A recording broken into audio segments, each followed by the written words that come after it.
Hi, this is Tom Mira again from World Class Coaching with this week's animated drill. Again, I'm using the Planet Training software here to illustrate the exercise. Today I want to talk about team shape, and I think it's important that you give your teams a framework of how you want them to build and connect with each other.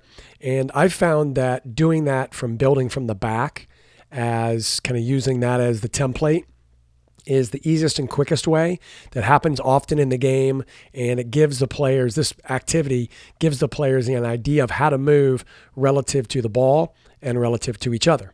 So the way I set it up, and I'll do this with all, obviously all age groups, so I could be doing this for 7v7, 9v9, 11v11, but oftentimes, even with my 11v11 teams, I'll start in smaller formats where we're using, in this case, it's 9v9.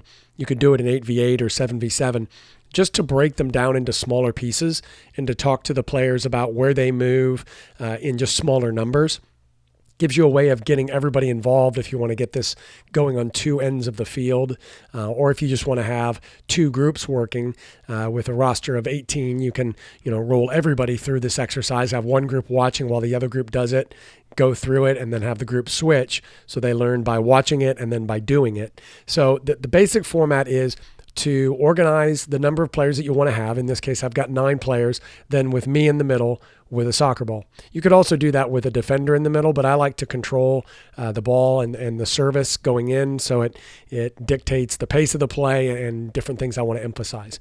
So I'll be here, and then I've got all of the players starting in the middle, starting in a bunch. And the reason I want them here is I just want them to get the idea of moving and the idea of opening up. And so getting that idea of moving to space and then opening their body gives us the opportunity to talk about the shape of your body, looking to where you want to play as well as to where the ball is. So it just gives a lot of opportunity to get the relative coaching points across. So we'll start out in the middle, and I'll then pass the ball back to the goalkeeper. So we'll play this ball back, and we'll make this a dotted line here just to illustrate that a little bit better. So we'll make it dashed.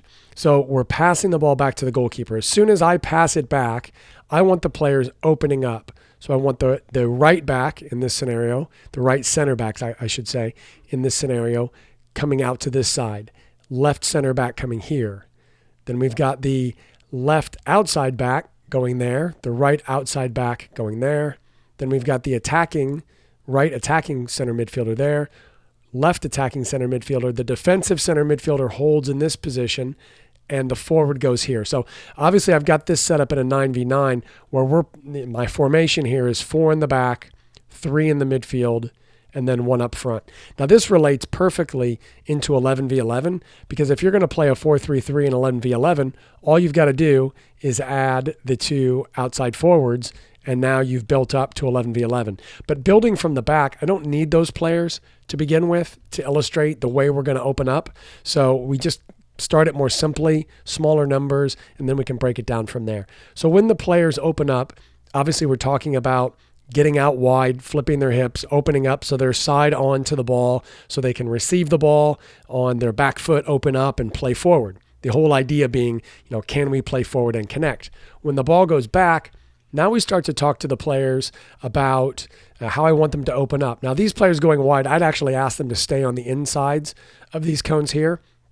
Reason being, when the ball then comes from the goalkeeper and is played out to the right center back, for example, when the ball moves out here, I want this right outside back to have room to open up further. So it's important that they don't start out here, because now they've drawn their defender out here and there's no extra room to open up. So it's important that they open up, but they don't go all the way to the sideline. So then they can come wide. When the ball comes wide, then we've got the holding midfielder that will come across and support there. We've got the attacking midfielder on that side. We'll flip around, obviously, and then provide that kind of top of the diamond.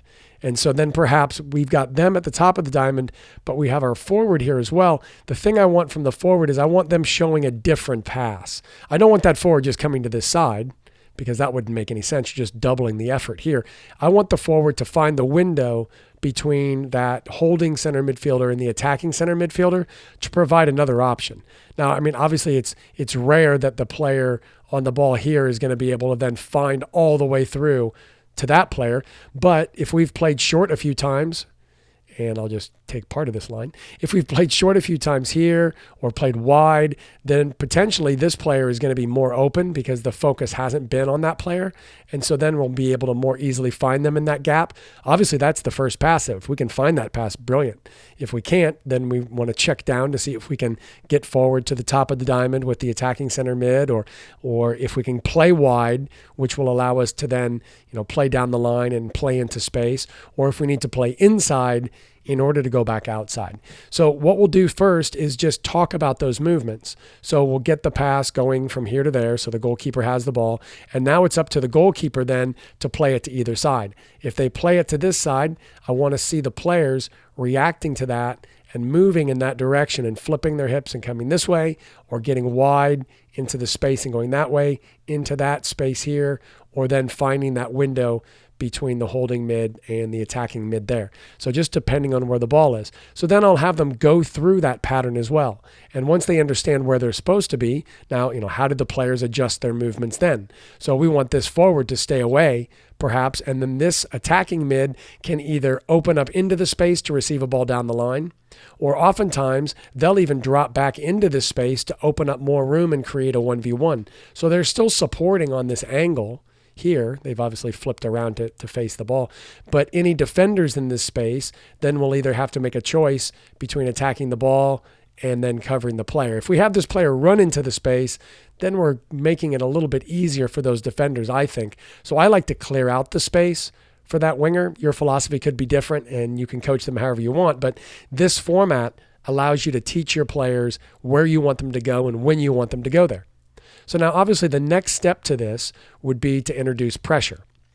And the way I do that is by taking at first only one player, and adding them as a defender. So we'll just put another player in here, and we'll make them a different color for simplicity so you can see who's who here. So we'll make that defender yellow. We'll make the coach here. And you could do that with, you could have the defender actually make the pass. And so it's, as if the defender here is, or the attacking player from the other team, I should call them, is taking a shot that then goes to the goalkeeper. And so everybody opens up. So again, we'd have them all start in the middle and then open up. But now when we've made that person a defender, now that player pressures any of the players in this triangle, and then they're allowed to go anywhere after that. So we have the players open up. They get into their space as we did before. The ball is played or shot to the goalkeeper here. And now the goalkeeper has it. Everybody opens up. And now the goalkeeper decides, okay, they're going to play there. So the defender comes to pressure. We've got to make sure that we have players opening up, providing options, showing into space. And now we've got decision making. Now, obviously, the decision making is really easy. You're playing 4 versus 1. So we should be able to keep the ball away here. If for some reason the defender pressures enough that it forces us back to the goalkeeper, fine. Then everything switches and we go to the other side and players open up and players show for the ball, and we're moving to try to break this pressure away from this single defender. Now, as that becomes easier and easier, which hopefully that becomes easy pretty quickly, just depending on the age and ability level of your players, all you do is add defenders. So now you add perhaps a defender that you say this defender just stays in this space. Now we've got a defender that just stays between that space and a defender that's just in this space. So now we've got maybe 3 defenders that you have. And I like to add as the 4th and final defender when I'm doing pattern, build up like this and then doing team shape, is I'll add one more defender who's allowed in that area. And so to begin with, you've got the cones, you've got these 4 defenders, and you have everybody start in the middle. And then the ball comes back here through a shot or a pass from that, defending what's going to be the defending team. Everybody opens up, and now we build out of the back. And I think this method of teaching team shape, teaches players how to move relative to each other and relative to the ball, and also react to players that are on the field, react to the defenders and the pressure that they're providing. There's a number of different ways to teach this. We've also got a book on teaching team shape in the 3-3-1 that you can use for this exact same purpose. although you're playing 11v11, you can, train it in smaller numbers so the players can see the movements, and then you can relate those player numbers to the larger game so they understand the full scope of the game, but you start with the basics, you start with the smaller group tactics. So I think this is a great way to teach team shape, and if it's something you'd like to try, I'd love to hear how it goes for you. So leave that in the comment section below. Thanks a lot.